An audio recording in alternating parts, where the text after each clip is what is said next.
नमस्कार, आप देख रहे हैं गुड न्यूज टुडे। शाम के 7 बज चुके हैं। 7 सवाल लेकर हम फिर से हाजिर हैं। मैं हूं अनंत भट्ट। जमाना डिजिटल हो चुका है। हम छोटे बड़े सभी काम एक क्लिक पर करने के आदी हो गए हैं। इससे लोगों को आसानी तो हुई है, लेकिन इससे उनकी गाढ़ी कमाई के हवा हो जाने का भी खतरा बढ़ा है। दरअसल डिजिटल दुनिया का रास्ता बेहद फिसलन भरा है। ये एक ऐसी डगर है जहां सावधानी हटी और दुर्घटना घटी। साइबर ठग लोगों को लूटने के लिए नए नए तरीके इजाद कर रहे हैं। हमारे आज के 7 सवाल साइबर ठगी पर ही केंद्रित हैं और हमारा पहला सवाल अब आपके सामने है। हमारा सवाल है, क्या मिस्ड कॉल से भी खाता हो सकता है खाली? दरअसल दिल्ली में साइबर ठगी का एक चौंकाने वाला मामला सामने आया है। जो शख्स ठगी का शिकार हुआ है, उसका दावा है कि केवल मिस्ड कॉल के जरिए उसके खाते से करीब 49 लाख रुपए निकाल लिए गए।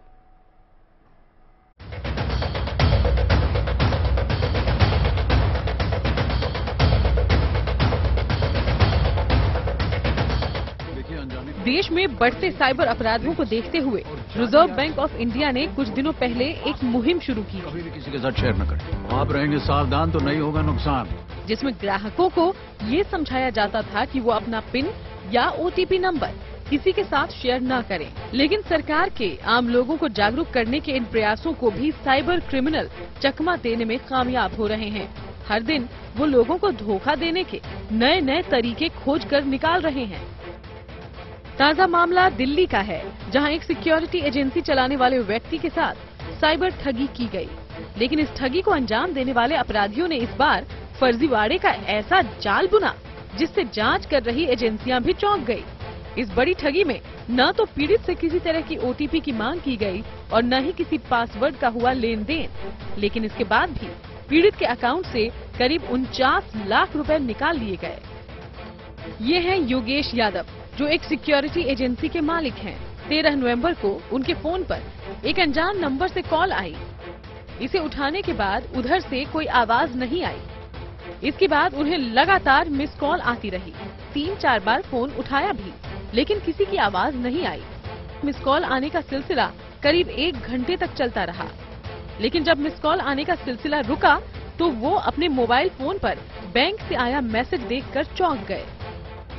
पिछले कुछ समय से साइबर फ्रॉड के नए नए मामले सामने निकल के आ रहे हैं। नए नए तरीकों के साथ लगातार साइबर फ्रॉड किया जा रहा है। ऐसे में एक नया मामला सामने निकल के आ रहा है, जिसमें एक व्यक्ति को करीब 12 से ज्यादा बार उसको फोन किया गया, जिसमें से 6 बार मिस कॉल की गई और उसके अलावा बाकी बार जब भी उसे फोन किया गया, दूसरी तरफ से कोई भी आवाज उसको सुनाई नहीं दी। मिस्ड कॉल से साइबर ठगों ने कुल 5 ट्रांजैक्शन से करीब 49 लाख रुपए पीड़ित के खाते से उड़ा लिए।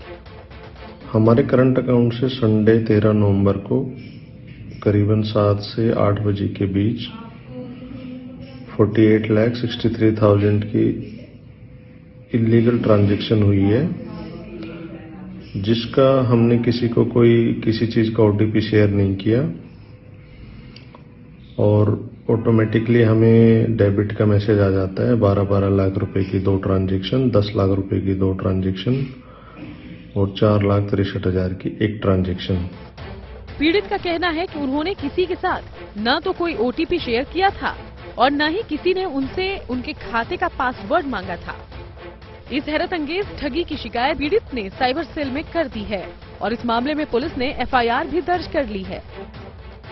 पुलिस का मानना है फोन पहले से कॉम्प्रोमाइज हो चुका था, यानी कि पीड़ित का फोन भले ही उनके हाथ में था, लेकिन हैकर्स ने फोन का कंट्रोल अपने हाथों में ले लिया था। लिहाजा जब खाते से ट्रांजैक्शन हुआ तो जो OTP आया उसे ठगों ने इस्तेमाल करके उनका खाता साफ कर दिया। ये मामला हमारे संज्ञान में है और हमारी IFSO यूनिट है, इसको इन्वेस्टिगेट कर रही है। केस एक्टिव इन्वेस्टिगेशन में है और जैसे ही इसके बारे में कुछ इनपुट होगा उसको जरूर शेयर किया जाएगा। और बेसिक जो मॉडस ऑपरेंडी का पहला स्टेप है पैनिक क्रिएट करना, कि आप अभी ये कर दीजिए नहीं तो आपको इतना लॉस हो जाएगा, अभी आप ये कर दीजिए नहीं तो आपको आपका बोनस नहीं मिलेगा, अभी कर दीजिए नहीं तो आपका बिजली का मीटर कट जाएगा। टेक्नोलॉजी के दौर में जहां ज्यादातर काम चुटकियों में हो जाता है, वहीं इससे जुड़े खतरे भी तेजी से बढ़ते जा रहे हैं। कभी OTP शेयर करने की वजह से तो कभी खाते की जानकारी ठगों के साथ शेयर करने की वजह से आम लोगों की गाढ़ी कमाई चुटकी में हवा हो जाती है। इस मामले को देखकर यही लगता है कि साइबर अपराधियों ने ठगी करने के नए तरीके इजाद कर लिए हैं, जिनके बलबूते वो देश भर में लोगों को अपना शिकार बना रहे हैं। अगर समय रहते इस पर लगाम नहीं लगाई गई तो आने वाले समय में ठगी के इस दायरे का और विस्तार हो सकता है। Varun Sinha, Delhi, good news today. वैसे तो साइबर ठग पूरे देश में सक्रिय हैं, लेकिन सबसे ज्यादा बदनाम है झारखंड का जामताड़ा, जहां सैकड़ों की तादाद में साइबर ठग मौजूद हैं, जो देश ही नहीं विदेश तक जालसाजी करते हैं। हमारा दूसरा सवाल इसी से जुड़ा है और हमारा सवाल है, क्या है साइबर ठगी का जामताड़ा मॉडल? दिल्ली में साइबर ठगी का जो मामला सामने आया है उसका संबंध भी जामताड़ा मॉडल से बताया जा रहा है। एक अनुमान के मुताबिक साइबर ठगी की 80% वारदातें जामताड़ा के गिरोह से कहीं ना कहीं जुड़ी होती हैं। ये ठग एटीएम नंबर, ओटीपी और सीवीवी नंबर लेकर लोगों का बैंक अकाउंट खाली कर देते हैं।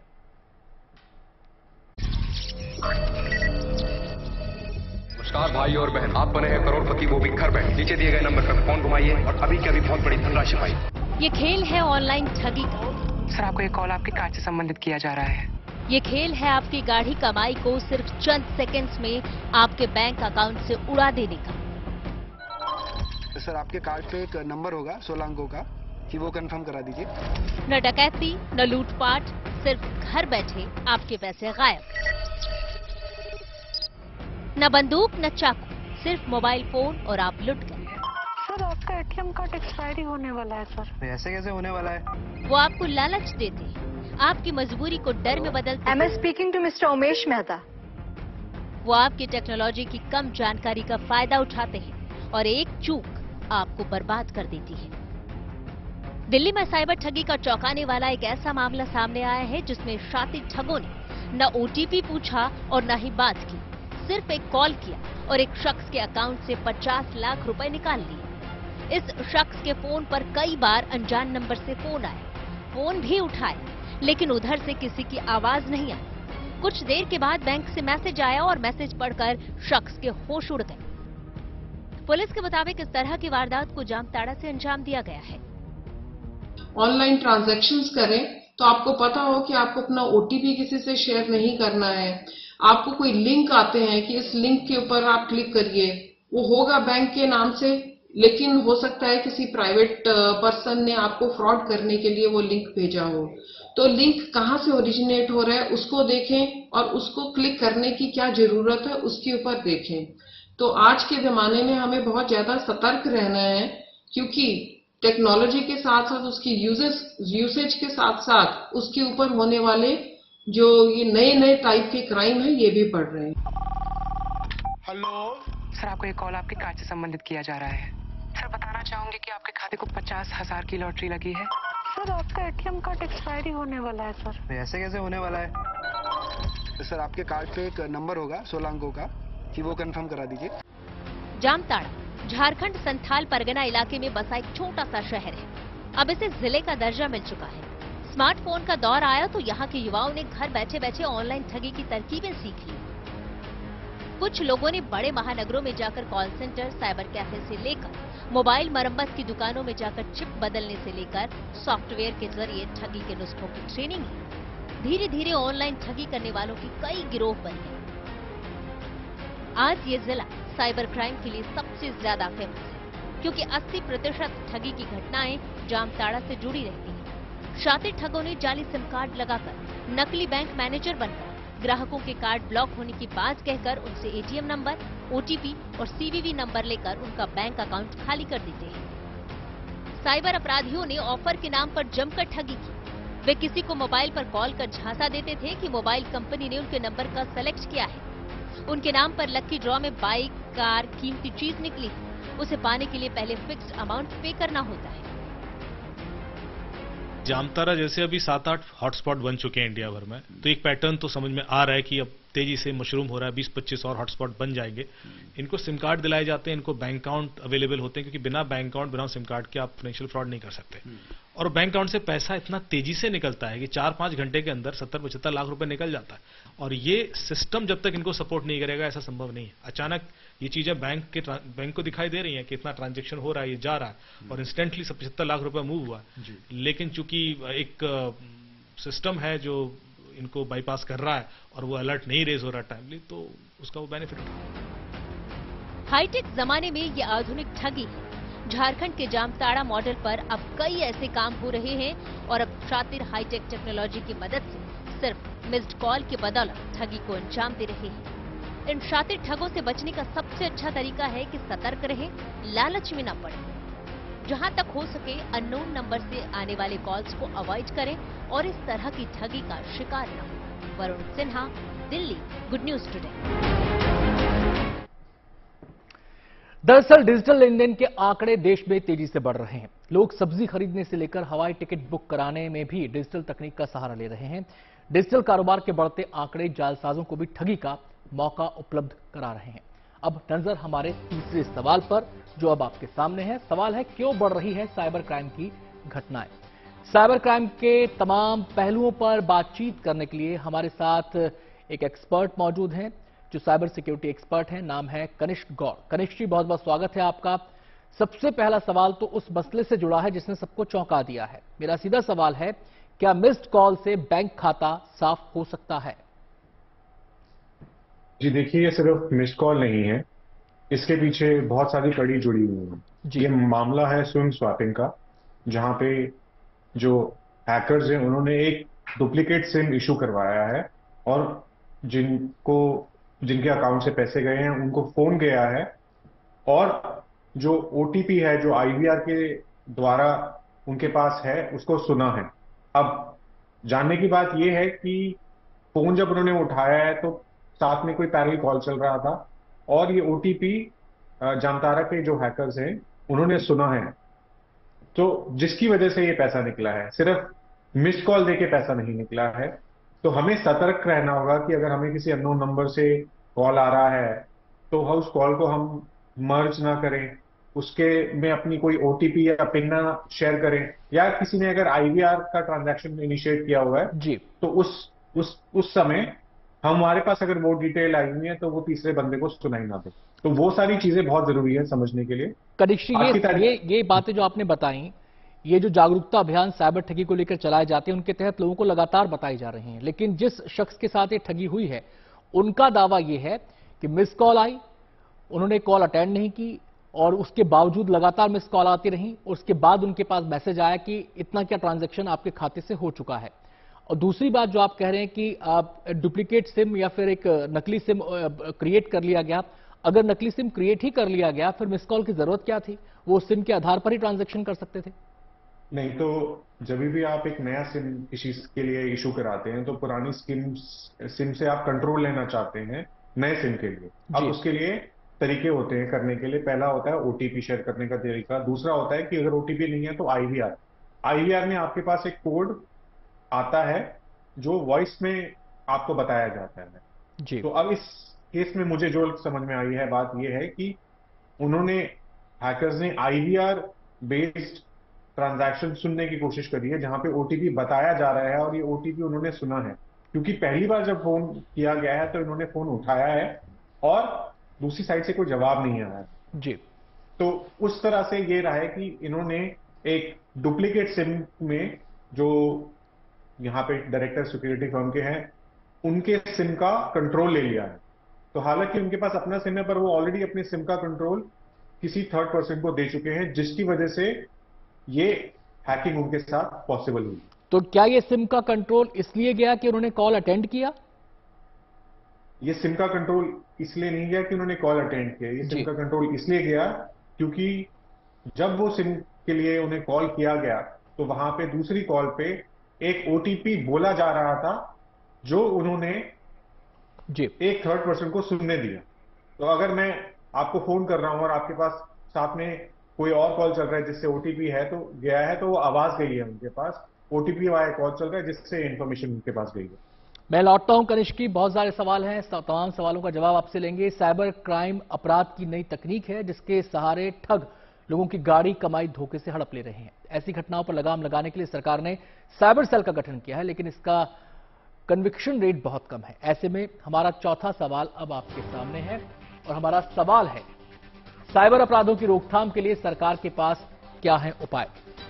कनिष्ठ तमाम कानून बने गए हैं, तमाम जागरूकता अभियान चलाए जा रहे हैं, लेकिन जिस तरीके से नए नए तरीके इजाद कर रहे हैं साइबर ठग, ऐसे में वो कौन सा फूल प्रूफ तरीका हो सकता है, वो कौन सा सुरक्षा दायरा हो सकता है जिसको बढ़ाया जाए? क्या कदम इस दिशा में उठाने चाहिए? मुझे लगता है हमारे देश में एक सेंट्रल लेवल पे एक साइबर पुलिस को सेटअप करना चाहिए, क्योंकि आज की तारीख में जो क्राइम का मुद्दा है वो हर एक स्टेट देखती है। अगर क्राइम जामतारा से हो रहा है तो महाराष्ट्र में हुआ है क्राइम, तो महाराष्ट्र से पुलिस जाएगी, पर वो जामतारा की पुलिस को बताएगी, फिर वहां पे छापा मारेगी। इस दौरान जो क्रिमिनल है उनको पहले से पता लग जाता है कि किसी और स्टेट से पुलिस आ रही है और वो उस जगह को छोड़ के कहीं और जा चुके होते।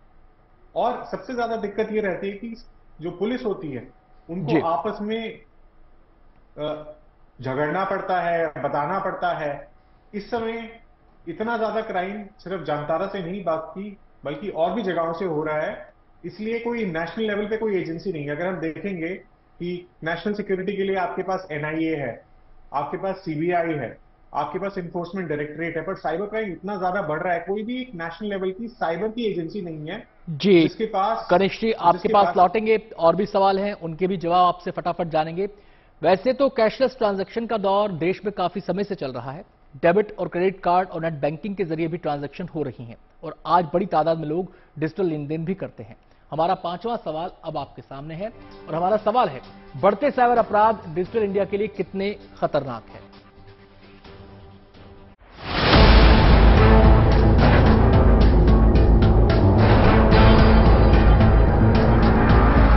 सरकार की डिजिटल इंडिया वाली मुहिम आम लोगों के बीच तेजी से लोकप्रिय होती जा रही है।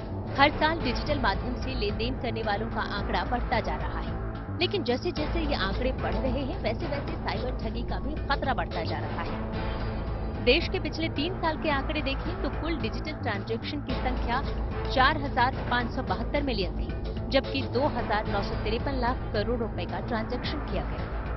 साल 2020-21 में डिजिटल ट्रांजैक्शन की संख्या 5,554 मिलियन रही, जबकि 3,000 लाख करोड़ रुपए का लेन देन हुआ। वहीं साल 2021-22 में डिजिटल ट्रांजैक्शन की संख्या 8,840 मिलियन रहा और 3,021 लाख करोड़ का लेन देन दर्ज किया गया। इन आंकड़ों में साफ देखा जा सकता है कि किस तरह से पिछले 3 सालों में न केवल डिजिटल लेन देन की संख्या बढ़ी है, बल्कि इसके तहत लाखों करोड़ रुपए का कारोबार भी बढ़ा है। लेकिन जिस तेजी से डिजिटल लेन देन बढ़ा है, उसी तेजी से बढ़े हैं साइबर अपराध के मामले। राष्ट्रीय अपराध रिकॉर्ड ब्यूरो की भारत में अपराध 2021 के आंकड़ों के मुताबिक भारत में 2021 में साइबर अपराध के 52,974 मामले दर्ज किए गए, जो 2020 के 50,035 मामले से करीब 5% अधिक और 2019 के 44,735 मामले से करीब 15% अधिक है। सरकारी रिपोर्ट के अनुसार साइबर अपराध के 70% से अधिक मामले तेलंगाना, उत्तर प्रदेश, कर्नाटक, महाराष्ट्र और असम से सामने आए। तेलंगाना में इस दौरान 10,303 मामले दर्ज हुए, उत्तर प्रदेश में 8,829, कर्नाटक में 8,136, महाराष्ट्र में 5,562 और असम में 4,846 मामले दर्ज हुए, जबकि दिल्ली। तो देख रहे हैं आप आंकड़ों के जरिए किस तरीके से साइबर क्राइम लगातार बढ़ते जा रहे हैं। नजर डाल लेते हैं हमारे 6ठे सवाल पर, और हमारा सवाल है, साइबर क्राइम पर कड़े कानून की कमी है बढ़ते अपराध की वजह। कनिष्ठ जी, एक अहम सवाल यहां पर यह है कि जो मौजूदा कानून है क्या वो उतने सख्त नहीं है, उतने सक्षम नहीं है कि इनको डील किया जा सके? आज की तारीख में जो हमारे साइबर के कानून हैं वो बहुत ज्यादा कमजोर हैं। बहुत कम लोग हैं जिनको आप जेल की सलाखों के पीछे छोड़ सकते हैं, क्योंकि साइबर के जो कानून हैं उनमें संशोधन की जरूरत है, उनको और कसने की जरूरत है, ताकि आप लोगों को इसके प्रति जागरूक कर सके, सतर्क कर सके।